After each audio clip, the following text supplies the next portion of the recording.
तो कल्पना कीजिए कि किसी के हाथों में पसीना आ रहा है। हाँ, एकदम ठंडे हाथ। राइट। दिल बहुत जोरों से धड़क रहा है और सांसें एकदम तेज चल रही हैं। शारीरिक रूप से ये बिल्कुल वैसा ही लगता है जैसे सामने कोई भयंकर खतरा आ गया हो। बिल्कुल जैसे कोई शेर सामने आ गया हो। हाँ, लेकिन क्या हुआ अगर मैं कहूँ कि ये उस पल का वर्णन है जब कोई इंसान 1 करोड़ की लॉटरी जीतने की खबर सुनता अरे वाह! ये तो बहुत ही दिलचस्प है। है ना? क्योंकि शरीर को अक्सर खुद नहीं पता होता कि वो डर से कांप रहा है या बहुत ज्यादा एक्साइटमेंट से। धड़कन तो दोनों ही स्थितियों में एक जैसी होती है। एग्जैक्टली ये सिर्फ हमारा दिमाग है जो उस तेज धड़कन को कभी डर का नाम देता है तो कभी रोमांच का।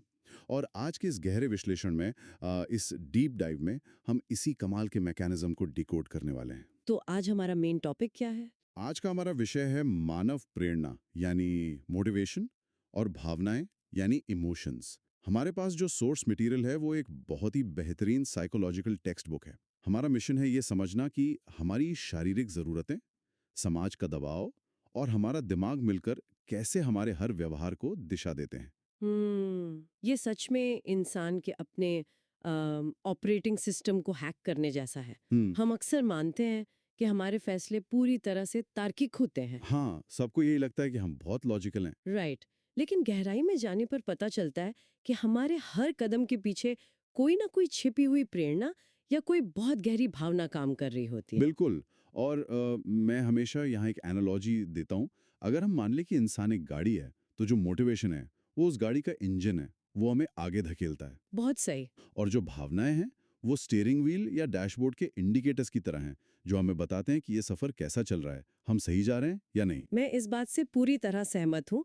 और आज की इस चर्चा में हम सिर्फ ये नहीं जानेंगे कि भावनाएं क्या हैं, बल्कि हम ये भी समझेंगे कि वे असल में पैदा कैसे होती हैं, उनका बायोलॉजिकल आधार क्या है। तो चलिए इस इंजन के सबसे बुनियादी हिस्से से ही शुरुआत करते हैं। हम्म। मोटिवेशन का जो पूरा स्ट्रक्चर है, जी। इंसान आखिर कोई काम क्यों करता है? अगर हम इस मोटिवेशनल साइकिल को देखें हम्म। तो ये हमेशा एक कमी से शुरू होता है, एक खालीपन। मतलब किसी चीज़ की ज़रूरत। हाँ, बिल्कुल। जब भी शरीर या मन में किसी चीज की कमी होती है हम्म। तो एक आवश्यकता यानी नीड पैदा होती है। ये नीड हमारे अंदर एक ड्राइव या चालन पैदा करती है। ओके, तो नीड से ड्राइव बनती है। राइट। और ये ड्राइव एक उत्तेजना, एक तरह का अराउजल पैदा करती है जो इंसान को किसी लक्ष्य की तरफ काम करने के लिए मजबूर कर देती है। और जैसे ही लक्ष्य मिल जाता है वो उत्तेजना शांत हो जाती है। इसे किसी उदाहरण से समझते हैं। जैसे सोच में सुनीता का जिक्र है। वो एक छोटे शहर की लड़की है जो इंजीनियरिंग की प्रवेश परीक्षा पास करने के लिए रोज 10 से 12 घंटे पढ़ाई करती है। हम्म। या फिर हेमंत का केस ले लीजिए। वो शारीरिक रूप से अक्षम है, फिर भी वो पर्वतारोहण के लिए, पहाड़ों पर चढ़ने के लिए खुद को एक बहुत ही कठोर ट्रेनिंग से गुजारता है। बिल्कुल, ये बेहतरीन उदाहरण है। तो इन दोनों ही मामलों में कोई सामान्य ऊर्जा काम नहीं कर रही है। ये एक बहुत ही गहरी मनोवैज्ञानिक ड्राइव है जो उन्हें रुकने ही नहीं देती। और यहाँ ये समझना बहुत ज़रूरी है कि ये ड्राइव कोई जादुई चीज़ नहीं है। इसका एक बहुत ही स्पष्ट जैविक, मेरा मतलब है बायोलॉजिकल आधार होता है। जैसे जैसे हमारी सबसे बेसिक ड्राइव को ही ले लें, भूख। भूख तो सबको लगती है। हाँ, लेकिन भूख सिर्फ पेट खाली होने का एहसास नहीं है। ये दिमाग और शरीर के बीच चलने वाला एक बहुत ही कॉम्प्लेक्स केमिकल संवाद है। हमारे दिमाग के निचले हिस्से में हाइपोथैलेमस नाम का एक छोटा सा लेकिन बहुत ही पावरफुल अंग होता है। Hypothalamus, right? हम्म। इसका एक हिस्सा होता है लैटरल हाइपोथैलेमस या एलएच। ये भूख के स्विच की तरह काम करता है। जब खून में शुगर का लेवल गिरता है तो ये हिस्सा ट्रिगर हो जाता है। और फिर इंसान को खाने की तलब होने लगती है। एग्जैक्टली। प्रयोगों में देखा गया है कि अगर किसी जीव के इस एलएच वाले हिस्से को आर्टिफिशियली उत्तेजित किया जाए तो वो तब तक खाता रहेगा जब तक उसका पेट न फट जाए। अरे बाप रे, ये तो बहुत ही खतरनाक स्थिति है। मतलब वो रुकेगा ही नहीं। नहीं रुकेगा। तो फिर असल जिंदगी में इस स्विच को बंद कौन करता है? हमें कैसे पता चलता है कि अब बस पेट भर गया है? यहीं पर दिमाग का दूसरा हिस्सा काम आता है, वेंट्रोमीडियल हाइपोथैलेमस या वीएमएच। अच्छा, तो एक एक्सेलरेटर है और एक ब्रेक। हाँ, बिल्कुल सही एनालॉजी है। जैसे ही शरीर को पर्याप्त कैलोरी मिल जाती है, ये वीएमएच सक्रिय हो जाता है और उस पहले वाले हिस्से को सिग्नल भेजता है कि भूख मिट गई है, अब खाना रोक दो। तो अगर ये ब्रेक वाला हिस्सा खराब हो जाए तो वो जीव कभी पेट भरा हुआ महसूस ही नहीं करेगा। ये बायोलॉजिकल मोटिवेशन का सबसे बेसिक रूप है जो लाखों सालों के इवोल्यूशन से बना है। ये तो हुई बायोलॉजी की बात। लेकिन इंसान सिर्फ बायोलॉजी का गुलाम तो नहीं है ना। हमारी जो सामाजिक ज़रूरतें हैं वो भी तो बहुत हावी होती हैं। बिल्कुल। मनोवैज्ञानिक डेविड मैक्लेलन ने इस पर बहुत काम किया है। उन्होंने नीड फॉर अचीवमेंट यानी कुछ हासिल करने की चाहत और पावर मोटिव यानी सत्ता की चाहत पर काफी जोर दिया है। हाँ, क्योंकि इंसान सिर्फ पेट भरने के लिए तो जी नहीं रहा है। उसे समाज में एक रुतबा भी चाहिए। राइट। और लोग इस पावर मोटिव को अलग-अलग तरीके से दिखाते हैं। कुछ लोग बहुत पावरफुल लोगों की किताबें पढ़कर खुद को ताकतवर महसूस करते हैं। हम्म, और कुछ लोग जिम जाकर अपनी फिजिकल ताकत बढ़ाते हैं। हाँ, और कुछ लोग बस दूसरों से बहस करके अपना दबदबा साबित करना चाहते हैं, जबकि कुछ लोग राजनीति या संस्थानों में लीडर बनकर पूरे समाज को प्रभावित करते हैं। तो ये सब भी तो ड्राइव ही हैं। बिल्कुल, लेकिन ये सीखी हुई प्रेरणाएं हैं। कोई भी बच्चा पैदाइशी नेता बनने की चाहत लेकर नहीं आता। ये सब हम अपनी संस्कृति और समाज से सीखते हैं। हम्म, यहाँ मेरे दिमाग में एक सवाल आ रहा है जो थोड़ा उलझाने वाला है। हाँ, पूछिए। क्या हमारी ये जो लाखों साल पुरानी बायोलॉजिकल नीड्स हैं और ये जो सीखी हुई सोशल नीड्स हैं, ये बिल्कुल अलग-अलग काम करती हैं? मेरा मतलब है, अगर बायोलॉजी इतनी ही पावरफुल है, तो हम देखते हैं कि लोग धार्मिक कारणों से या किसी विरोध प्रदर्शन में कई हफ्तों तक उपवास रखते हैं। हम्म। तो क्या इसका मतलब ये है कि हमारी एक सांस्कृतिक मान्यता या हमारा एक विचार हमारी सबसे मजबूत बायोलॉजिकल नीड यानी भूख को भी मात दे सकता है? एक अमूर्त विचार बायोलॉजी पर भारी कैसे पड़ जाता है? ये बहुत ही शानदार सवाल है और इंसान के दिमाग की सबसे बड़ी खूबी यही है। आप जानवरों में ऐसा कभी नहीं देखेंगे कि खाना सामने रखा हो और वो किसी सिद्धांत के लिए भूखे बैठे रहें। हाँ, कुत्ता तो खाना देखते ही टूट पड़ेगा। बिल्कुल। लेकिन इंसान के दिमाग का जो सबसे आगे का सबसे विकसित हिस्सा है, प्री फ्रंटल कॉर्टेक्स, वो हमारे सोचने, प्लानिंग करने और सामाजिक नियमों को समझने का सेंटर है। ओके। तो जब कोई इंसान किसी गहरे नैतिक या धार्मिक कारण से उपवास का संकल्प लेता है, तो ये प्री फ्रंटल कॉर्टेक्स उस हाइपोथैलेमस से आने वाले भूख के सिग्नल्स को ओवरराइड कर देता है, उसे ब्लॉक कर देता है। मतलब शरीर अंदर से चीख रहा होता है कि खाना चाहिए, लेकिन दिमाग का ये हिस्सा उसे चुप करा देता है। एग्जैक्टली। इंसान का संकल्प उस बायोलॉजिकल अलार्म को इग्नोर कर देता है। ये सच में हैरान करने वाला है। लेकिन जब शरीर और दिमाग की इतनी सारी ज़रूरतें एक साथ काम कर रही होती हैं, तो हमारा दिमाग ये कैसे तय करता है कि पहले क्या ज़रूरी है? प्राथमिकता कैसे तय होती है, राइट। हाँ, क्योंकि हम एक ही समय पर भूखे भी हो सकते हैं, किसी चीज़ से डरे हुए भी हो सकते हैं और हमें लोगों से इज्जत भी चाहिए होती है। तो दिमाग पहले किसे चुनेगा? यहीं पर अब्राहम मैस्लो की थियरी बहुत काम आती है। हुँ, उनका आवश्यकताओं का पदानुक्रम हुँ। या हायरार्की ऑफ नीड्स वाला पिरामिड। हाँ, वो पिरामिड तो बहुत मशहूर है। मैस्लो कहते हैं कि सबसे नीचे यानी सबसे पहले हमारी शारीरिक जरूरतें आती हैं, खाना, पानी, नींद। जब ये पूरी हो जाती हैं, तब इंसान सुरक्षा खोजता है, सेफ्टी खोजता है। और सेफ्टी मिलने के बाद उसके बाद उसे प्यार और अपनापन चाहिए। फिर वो समाज में सम्मान ढूंढता है और आखिर में सबसे ऊपर है आत्मसिद्धि यानी सेल्फ एक्चुअलाइजेशन, अपनी पूरी क्षमता को पाना। ये पिरामिड बहुत ही लॉजिकल लगता है सुनने में। लगता है, लेकिन साइकोलॉजी इसे कोई बहुत ही कठोर नियम नहीं मानती। ये एक जनरल ढांचा जरूर है, लेकिन इंसान का व्यवहार हमेशा इतना सीधा नहीं होता। कई बार लोग इस पिरामिड को पूरा उल्टा कर देते हैं। हाँ, जैसे फायर फाइटर्स या सैनिकों का उदाहरण लें। बिल्कुल। जब एक फायर फाइटर किसी जलती हुई इमारत में अनजान लोगों को बचाने के लिए घुसता है, तो वो अपनी सुरक्षा वाली नीड को दांव पे लगा रहा होता है। वो पिरामिड के उस बेसिक लेवल को पूरी तरह इग्नोर कर देता है। सही कहा। ऐसा इसलिए होता है क्योंकि उसके लिए अपनी ड्यूटी या दूसरों की जान बचाना, जो कि पिरामिड में बहुत ऊपर की जरूरतें हैं, वो खुद के जिंदा रहने से ज्यादा बड़ी प्रेरणा बन जाती हैं। मतलब कर्तव्य का भाव हमारी सर्वाइवल इंस्टिंक्ट को भी पीछे छोड़ सकता है। बिल्कुल। और जब इस तरह की जरूरतें किसी वजह से पूरी नहीं हो पाती, तो एक बहुत बड़ा मनोवैज्ञानिक संकट पैदा होता है।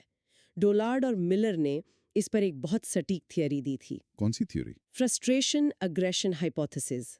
उनका कहना था कि निराशा से आक्रामकता पैदा होती है। जब कोई इंसान अपने लक्ष्य तक पहुंचने की कोशिश कर रहा हो और कोई चीज उसका रास्ता रोक ले, तो अंदर तनाव बढ़ जाता है। हम्म। और यही अनसुलझा तनाव और फ्रस्ट्रेशन अंदर ही अंदर उबलता है और अक्सर गुस्से या आक्रामकता के रूप में बाहर आता है। हाँ, और मुझे लगता है ये फ्रस्ट्रेशन तब सबसे ज्यादा होती है जब इंसान खुद के ही किसी संघर्ष या कॉन्फ्लिक्ट में फंसा हो। बिल्कुल, दिमागी कॉन्फ्लिक्ट्स बहुत फ्रस्ट्रेटिंग होते हैं। सोर्स में 3 बहुत ही मजेदार कॉन्फ्लिक्ट्स बताए गए हैं। पहला है अप्रोच अप्रोच कॉन्फ्लिक्ट, जहां दोनों ही ऑप्शन बहुत अच्छे हैं और चुनना मुश्किल है, जैसे 2 शानदार जॉब ऑफर्स। हम्म। दूसरा है अवॉइडेंस अवॉइडेंस, जहां दोनों ही रास्ते बुरे हैं, जैसे या तो दांत का दर्द सहतर हो या डेंटिस्ट के पास जाकर सुई चुभवाओ। दोनों में ही तकलीफ है। राइट।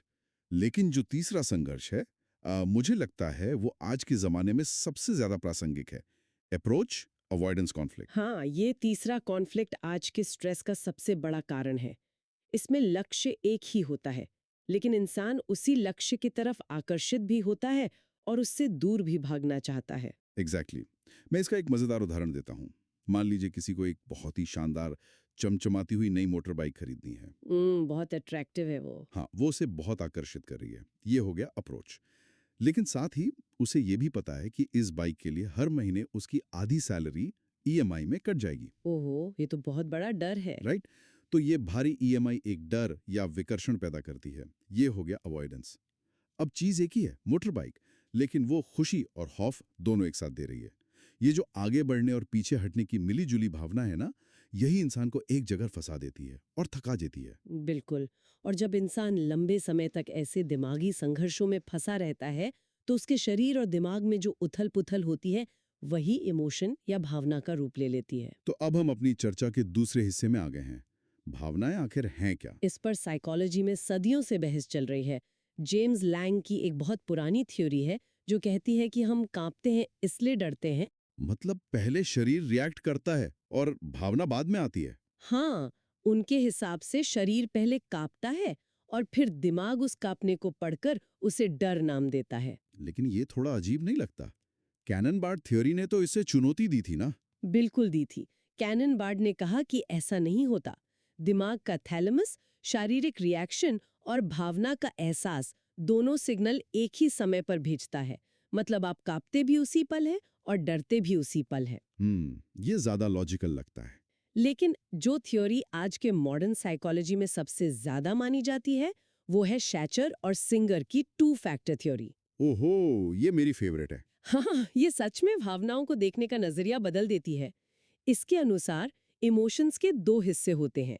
पहला हिस्सा है आपकी शारीरिक उत्तेजना या फिजिकल अराउजल, जैसे पसीना आना या धड़कन तेज होना हम्म। ना को देता है। दिमाग अपने आसपास के माहौल को देखता है और फिर तय करता है कि इस तेज धड़कन को क्या नाम देना है, खुशी, गुस्सा या डर। इसको साबित करने के लिए जो एक्सपेरिमेंट किया गया था वो कमाल का है। हाँ, वो एपिनेफ्रीन वाला एक्सपेरिमेंट। राइट। रिसर्चर्स ने क्या किया कि कुछ लोगों को एपिनेफ्रीन नाम के एक केमिकल का इंजेक्शन दे दिया।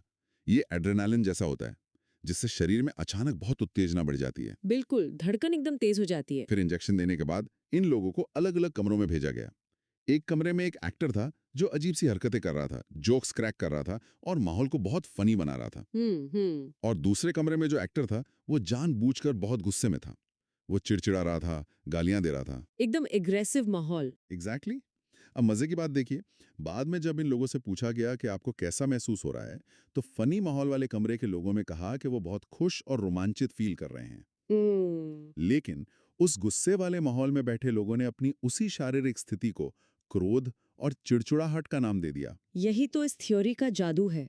शरीर में केमिकल एक ही था, धड़कन तेज होने का लेवल भी एक ही था, लेकिन बाहर के माहौल ने दिमाग को अपना लेबल बदलने पर मजबूर कर दिया। अब यहाँ पर एक बहुत ही तार्किक सवाल खड़ा होता है। अगर भावनाएं सिर्फ शारीरिक उत्तेजना और दिमाग का लेबल हैं, तो इसका मतलब है कि हमारे दिमाग को बहुत आसानी से बेवकूफ बनाया जा सकता है। कैसे? मान लीजिए किसी ने लगातार 2-3 कप एकदम कड़क ब्लैक कॉफी पी ली है। अब कैफीन की वजह से उसका नर्वस सिस्टम उत्तेजित हो गया है और दिल जोरों से धड़क रहा है। हाँ, बिल्कुल। और ठीक उसी वक्त बॉस का बुलावा आ जाता है कैबिन में। हम्म। तो क्या वो व्यक्ति अपनी इस कैफीन वाली तेज धड़कन को गलतफहमी में घबराहट या नौकरी जाने का डर मान सकता है? क्या हम सच में अपने शरीर के सिग्नल्स को लेकर इतने कंफ्यूज हो सकते हैं? ये बहुत ही ब्रिलियंट एनालॉजी है और इसका जवाब है हाँ, पूरी तरह से। साइकोलॉजी में इसे मिस एट्रीब्यूशन ऑफ अराउजल कहा जाता है। मिस एट्रीब्यूशन मतलब गलत जगह जोड़ देना। बिल्कुल। दिमाग हमेशा कारण खोजने की कोशिश करता है कि शरीर उत्तेजित क्यों है। अब शरीर तो कैफीन से उत्तेजित है, लेकिन दिमाग के सामने बॉस का बुलावा एक बहुत बड़ा और स्पष्ट कारण दिख रहा है। तो दिमाग तुरंत शॉर्टकट ले लेता है। हाँ, वो तुरंत उस धड़कन को घबराहट का लेबल दे देता है और इंसान उस पल सचमुच बहुत ज्यादा स्ट्रेस महसूस करने लगता है। और आपको पता है, पॉलीग्राफ या जो लाई डिटेक्टर मशीनें होती हैं, वो भी इसी अराउजल के सिद्धांत पर काम करती हैं। अरे हाँ, लाई डिटेक्टर्स। फिल्मों में तो ऐसे दिखाते हैं जैसे वो सीधे इंसान के दिमाग में घुस के सच और झूठ देख रहे हो। असल जिंदगी में ऐसा कुछ नहीं होता। लाई डिटेक्टर कभी झूठ को नहीं पकड़ता। अच्छा। हाँ, वो सिर्फ शारीरिक उत्तेजना में होने वाले बदलावों को मापता है। जैसे अचानक धड़कन बढ़ गई, ब्लड प्रेशर तेज हो गया या उंगलियों में पसीना आ गया। मशीन सिर्फ ये बताती है कि व्यक्ति अभी उत्तेजित है। तो प्रॉब्लम क्या है इसमें? प्रॉब्लम ये है कि जैसे हमने वो कॉफी वाले उदाहरण में देखा, एक एकदम निर्दोष व्यक्ति भी पुलिस को सामने देखकर इतना घबरा सकता है कि उसका शरीर वैसी ही उत्तेजना दिखाए जैसी किसी खूंखार अपराधी की होती है। राइट, मतलब मशीन को नहीं पता कि धड़कन झूठ बोलने से बड़ी है या पुलिस के डर से। एग्जैक्टली, मशीन इस अंतर को नहीं समझ सकती। इसीलिए अदालतें इसे 100% भरोसेमंद नहीं मानती। ये तो हुई शरीर और दिमाग के अंदर की बात। लेकिन हमारी भावनाओं को डिजाइन करने में एक तीसरा फैक्टर भी बहुत बड़ा है, हमारी संस्कृति। हाँ, कल्चर का बहुत बड़ा रोल है। हम भावनाओं को महसूस तो करते हैं, लेकिन उन्हें दुनिया को कैसे दिखाना है, इसके नियम हर संस्कृति में अलग-अलग होते हैं। जैसे चीन के कुछ हिस्सों में जब लोग चिंतित या निराश होते हैं तो वो ताली बजा सकते हैं, हम्म। और अक्सर गहरे गुस्से या शर्मिंदगी को छुपाने के लिए वो मुस्कुराने या हंसने लगते हैं। वहीं अगर हम भारतीय संस्कृति की बात करें तो यहाँ कई बार बहुत गहरी पीड़ा या बहुत तेज गुस्से को एकदम शांत रहकर, मौन रहकर व्यक्त किया जाता है। ये बहुत ही गहरा पॉइंट है। वेस्टर्न देशों में शायद इस मौन को कम्युनिकेशन की कमी मान लिया जाए। बिल्कुल। इन्हें साइकोलॉजी की भाषा में डिस्प्ले रूल्स कहते हैं। ये ऐसे अलिखित नियम हैं जो बचपन से हमारे दिमाग में फीड कर दिए जाते हैं कि किस इमोशन को कब, कहाँ और कितना दिखाना है। और ये सिर्फ चेहरे के हाव भाव तक सीमित नहीं है। दूसरों से बात करते समय कितनी दूरी रखनी है, आंखों में देखना है या नहीं, ये सब इसी में आता है। जैसे लैटिन अमेरिका में बात करते समय एकदम करीब खड़े होना और सीधे आंखों में देखना अपनेपन की निशानी है। लेकिन एशियाई देशों में थोड़ी दूरी बनाए रखना ज्यादा शालीन माना जाता है। अब अगर हम इन तीनों चीज़ों को जोड़ दें, हमारा दिमाग जो लेबल दे रहा है, हमारी जो बायोलॉजिकल उत्तेजना है और हमारी संस्कृति जो हमें नियम सिखा रही है, तो क्या इस जानकारी का इस्तेमाल हम अपनी नेगेटिव इमोशंस को काबू करने में कर सकते हैं? बिल्कुल कर सकते हैं। यहीं पर तो इमोशनल इंटेलिजेंस की बात आती है। तो क्या हम अपनी भावनाओं के मैनेजर बन सकते हैं? 100%। इस पूरे विषय का सबसे पावरफुल विचार यही है कि नेगेटिव भावनाएं, खासकर गुस्सा, ये कोई ऑटोमेटिक रिफ्लेक्स एक्शन नहीं है जिसे रोका ही ना जा सके। अच्छा। सोर्स बहुत स्पष्ट रूप से कहता है कि क्रोध असल में हमारी सोच और हमारी समझ का परिणाम है। इसे एक आत्म प्रेरित विकल्प या सेल्फ इंड्यूस्ड चॉइस माना जा सकता है। जरा ठहरिए। क्रोध एक आत्म प्रेरित विकल्प है, और ये बात उन लोगों को बहुत हार्श लग सकती है जिनके साथ सचमुच कोई बहुत बड़ा अन्याय हुआ है। मैं समझ रही हूँ आप क्या कह रहे हैं। मेरा मतलब है, अगर किसी के साथ कुछ बहुत बुरा होता है तो खून खौलना तो एक नेचुरल बायोलॉजिकल रिएक्शन है ना। हम इसे इंसान की अपनी चॉइस कैसे कह सकते हैं? ये एक बहुत ही सेंसिटिव और जरूरी सवाल है। देखिए, यहाँ हमें ये समझना होगा कि जो बाहरी ट्रिगर है और शरीर का जो एकदम शुरुआती रिएक्शन है, उस पर हमारा कोई कंट्रोल नहीं होता। मतलब अगर किसी ने बदतमीजी की तो दिल तो तेज धड़केगा ही। हाँ, शरीर तुरंत एड्रेनलिन रिलीज करेगा। वो एक बायोलॉजिकल सच्चाई है। लेकिन गुस्सा एक विकल्प है। इसका मतलब ये है कि उस शुरुआती झटके के बाद आप उस घटना के बारे में क्या सोचते हैं, ये आपके हाथ में है। मतलब हम उस रसायन को कितनी देर तक दिमाग में उबलने देते हैं। एग्जैक्टली। इसे कॉग्निटिव रिस्ट्रक्चरिंग कहते हैं। इंसान के पास ये ताकत है कि वो उस घटना को एक अलग नजरिए से देखे और उस शुरुआती गुस्से को धीरे धीरे कम करे। मतलब ट्रिगर नेचुरल है, लेकिन उस ट्रिगर के चारों तरफ हम जो कहानी बुनते हैं वो हमारे हाथ में है। बिल्कुल सही। और इस स्किल का इस्तेमाल हम स्ट्रेस वाली स्थितियों में बहुत अच्छे से कर सकते हैं। जैसे एग्जाम की एंजाइटी। ओहो, एग्जाम का स्ट्रेस तो सबको होता है। हाँ, इससे निपटने के 2 मेन तरीके बताए गए हैं। एक है मॉनिटरिंग और दूसरा है ब्लंटिंग। ये कैसे काम करते हैं? मॉनिटरिंग का मतलब है समस्या का सीधे सामना करना। जैसे अगर एग्जाम का डर है तो जमकर तैयारी करना, पुराने पेपर्स सॉल्व करना। इससे इंसान का कंट्रोल बढ़ता है और डर कम होता है। और ब्लंटिंग क्या है? ब्लंटिंग का मतलब है ध्यान हटाना। जब शरीर बहुत ज्यादा पैनिक करने लगे तो कुछ देर के लिए वॉक पर चले जाना, म्यूजिक सुनना या गहरी सांसें लेना, ताकि वो जो शारीरिक उत्तेजना है वो शांत हो सके। दोनों तरीके अपनी अपनी जगह एकदम परफेक्ट हैं। राइट। और मुझे लगता है यही वो स्किल है जिसे मेयर और सेलोवी ने इमोशनल इंटेलिजेंस कहा था। हम्म। इसके दो मेन हिस्से हैं। पहला है इंट्रापर्सनल स्किल्स, यानी अपने अंदर झांकना। हम्म। जैसे ये समझना कि आप अपने कलीग पर इसलिए नहीं चिल्ला रहे हैं क्योंकि उसने कोई गलती की है, बल्कि इसलिए क्योंकि आप सुबह ट्रैफिक में फंसने की वजह से फ्रस्ट्रेटेड हैं। ये सेल्फ अवेयरनेस बहुत जरूरी है। हाँ। और दूसरा है इंटरपर्सनल स्किल्स, मतलब दूसरों की भावनाओं को सही तरीके से पढ़ना और उनके साथ बेहतर तालमेल बैठाना। बिल्कुल। और एक और कमाल की बात यह है कि मॉडर्न साइकोलॉजी सिर्फ नेगेटिव भावनाओं को कम करने की बात नहीं करती। तो और क्या करती है? ये पॉजिटिव भावनाओं को बढ़ाने पर भी जोर देती है। जैसे खुशी, संतोष। ये सिर्फ हमें अच्छा महसूस नहीं कराते, बल्कि हमारे सोचने की क्षमता को फिजिकली बढ़ा देते हैं। सच में? हाँ, एक बहुत ही मजेदार स्टडी हुई थी। जिन लोगों को खुशी और पॉजिटिविटी वाली फिल्में दिखाई गईं, उन्होंने किसी प्रॉब्लम को सॉल्व करने में कई ज्यादा क्रिएटिव आइडियाज दिए। उनके मुकाबले जिन्होंने डरावनी फिल्में देखी थी। एग्जैक्टली। पॉजिटिविटी सचमुच हमारे दिमाग के दायरे को चौड़ा कर देती है। ये बहुत ही शानदार टेक अवे है। पॉजिटिविटी हमारे दिमाग का कैनवस बड़ा कर देती है। तो चलिए आज के इस लंबे और गहरे सफर को आप समेटते हैं। हमने देखा कि इंसान कोई साधारण सी मशीन नहीं है। बिल्कुल नहीं।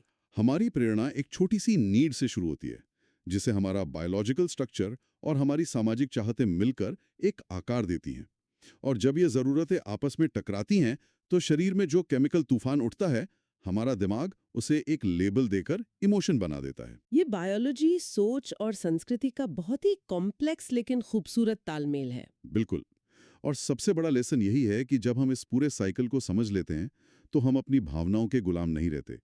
हम अपनी इमोशनल इंटेलिजेंस से बेहतर फैसले ले सकते हैं। एकदम सही। और इस चर्चा को खत्म करने से पहले मैं एक बहुत ही प्रोवोकेटिव, एक बहुत ही अचंभित कर देने वाले विचार के साथ इस डीप डाइव को विराम देना चाहूंगा। बताइए। हमने शैटर सिंगर थ्योरी में देखा कि हम अपनी शारीरिक उत्तेजना को जो लेबल देते हैं वही हमारी भावना बन जाती है। अब जरा सोचिए, भाषा का इसमें कितना बड़ा रोल हो सकता है। सोर्स में लिखा है कि ताहिती भाषा में गुस्से के लिए 46 अलग-अलग शब्द हैं। ओहो, 46 शब्द। हाँ, जरा कल्पना कीजिए, 46 अलग-अलग प्रकार का गुस्सा, जबकि हमारी ज्यादातर भाषाओं में इसके लिए मुश्किल से 2-4 शब्द होते हैं। तो यहाँ सवाल ये उठता है कि क्या भावनाओं के लिए नए और सटीक शब्द सीखने से दुनिया को महसूस करने का हमारा शारीरिक अनुभव ही पूरी तरह से बदल सकता है? ये तो सोचने वाली बात है। क्या हम जिस भाषा का इस्तेमाल करते हैं वो सचमुच तय करती है कि हम अंदर से कैसा महसूस करते हैं? क्या अपनी डिक्शनरी को बढ़ाकर हम अपनी भावनाओं की दुनिया को और विशाल बना सकते हैं? इस पर सोचिएगा जरूर। इस गहरे विश्लेषण में हमारे साथ जुड़ने के लिए बहुत बहुत धन्यवाद।